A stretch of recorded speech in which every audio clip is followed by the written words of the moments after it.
Guys, alam niyo ba kung anong benefits ng tsinelas na 'to? So ito, bago yung tsinelas nga pala ay gawa yang Pushi, no? So gawang Pushi yan, siyempre kalidad yan, ano? So ngayon, malalaman niyo kung ano ang benefits ng tsinelas na 'to. Yan. So makikita niyo yung mga bukol diyan, ano? Yan, makikita niyo ba? Yan, mga bukol na yan, yan.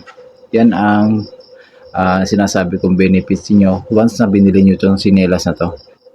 Kasi nga, siyempre, once na mahilig kayo walking, yan, maglakad-lakad kayo, so na mamasahe yung ating talampakan dito. So siyempre yung ating mga nerve nga, siyempre connect yan sa talampakan natin sa ating paa.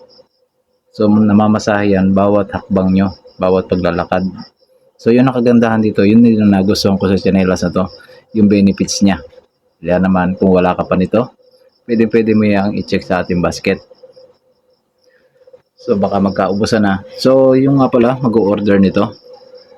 Yan, may mga size diyan, may mga kulay diyan na pwede niyo pagpilian. American size, so local size, meron tayo nito. So sa mga malalaki ang paa dito, yan, pwede ito sa inyo.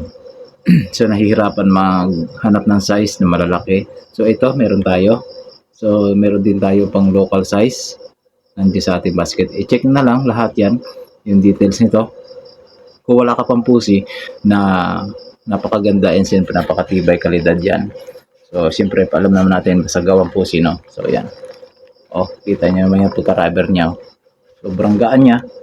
Kaya niya isuot and siyempre pwede mo siyang isuot pang pormahan. Pwede mo siyang suotan ng medyas, okay na okay yan. Makakaporma ka na. Kung ayaw mo magsapatos, so pwede ito. So may mga design pa yan. Okay. Kung wala kayo nito, pwede kayo mag-check sa ating basket, ano? I-check nyo dyan. Maraming kulay dyan, maraming size tayo pwede pagpilian. So ano pang hinihintay nyo? Check out na.